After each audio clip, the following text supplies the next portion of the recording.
All right, today we are diving into one of the most famous and maybe most frustrating unsolved questions in all of literature. It comes from Frank Stockton's classic short story, The Lady or the Tiger. It's a question that really forces you to think about love, jealousy, and human nature itself. So let's just start by putting you in the hot seat. Imagine you're standing in front of two identical doors. Behind one door, a hungry monster. Behind the other, a total stranger that you have to marry right then and there. You have to pick one. Which door do you open? Just keep that in the back of your mind as we jump into the story where this crazy dilemma was born.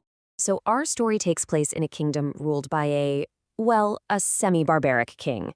This guy has some pretty big theatrical ideas, and his system of justice is a perfect example. It's all a massive public show where your fate is left completely and totally up to chance. Now, this arena you see, it's not for games or gladiators. Nope, it's a courthouse. The king's whole philosophy is that people are biased, so to get true justice, you have to remove the people. Your fate isn't decided by a judge or a jury, it's decided by what he calls impartial and incorruptible chance. And here's the setup. An accused person is brought into the arena, and they face two doors that look exactly the same. Behind door number one is the meanest, hungriest tiger they could find. You open that door, that's it, game over. Behind door number two is a lady, chosen by the king, who you have to marry on the spot. That's your reward for being innocent. And let me be clear, there is no middle ground here. If you're guilty, the tiger comes out, sad iron bells start clanging, and the crowd watches you get torn to pieces. If you're innocent, the lady emerges, happy brass bells start ringing, and the whole kingdom celebrates your brand new marriage. It's either a funeral or a wedding, and it all happens in an instant. Now, this whole system is chugging along just fine for the king, until, of course, a case comes up that hits a little too close to home. And suddenly, this grand idea of poetic justice gets very, very personal. At the center of this mess are two people. First, you have the princess, and she is absolutely her father's daughter, passionate, intense, and used to getting her way. Then there's her lover. He's handsome, he's brave, but he's a commoner. And their crime? Well, it was simple.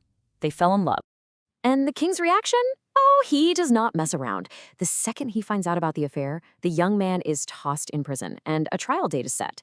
The whole kingdom is buzzing about it. I mean, never before has a commoner dared to love the daughter of the king. But here's the twist. This trial isn't going to be like all the others, because there's one person sitting in that massive crowd who isn't just hoping for the best. There's one person who has completely broken the rules of the game. And yep, you guessed it, it's the princess. With her passionate, fiery soul, there was no way she was just going to sit back and watch this happen. She decides she has to take matters into her own hands. And this, right here, is where everything changes. She uses her power, her money, her sheer force of will, and she does what no one has ever done before. She finds out the secret. She knows exactly what is behind each door. So this is where things get really complicated, because she doesn't just know which door has the tiger and which has the lady. She knows who the lady is. And it just so happens to be one of the most beautiful women in the entire court, someone the princess has seen her lover talking to, maybe admiring.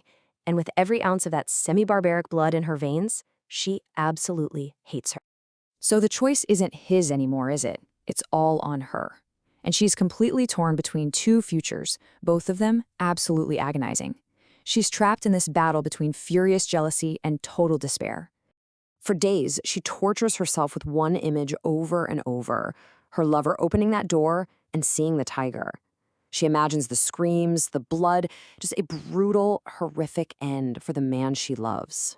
But then, there's the other nightmare. And it might even be worse. She pictures him opening the other door. She sees his face light up with joy, only to then watch him be married right there in front of her to the woman she despises as the whole crowd cheers them on. So let's just break this down, because it is an absolutely impossible choice. If she points to the tiger's door, he dies a terrible death, but at least in death he's still hers. If she points to the lady's door, he lives, but she loses him forever to her rival. So which is it? His blood on her hands, or a lifetime of her own soul burning in agony? Okay, the big day arrives. The whole kingdom is watching. Her lover walks into the arena. He knows her. He knew she'd find out the secret, and he's ready to put his entire life in her hands. He walks in, and his eyes find hers immediately. He looks right past the king, past everybody. He doesn't have to say a word. In just one look, he asks the only question that matters. Which one? And just like that, after all those sleepless nights, all that agonizing, her decision is made. She raises her hand and makes a tiny, quick gesture toward the door on the right. And him? No hesitation.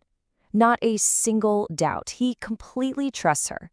He turns, walks straight to that door on the right, and he opens it.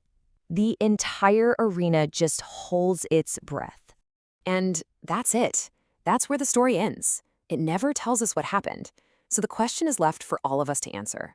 You have to think about her, this passionate, semi-barbaric soul, torn between a love so possessive it could lead to murder and a love so deep it might let him live happily with another woman. So what do you think? Which came out of that door, the lady or the tiger?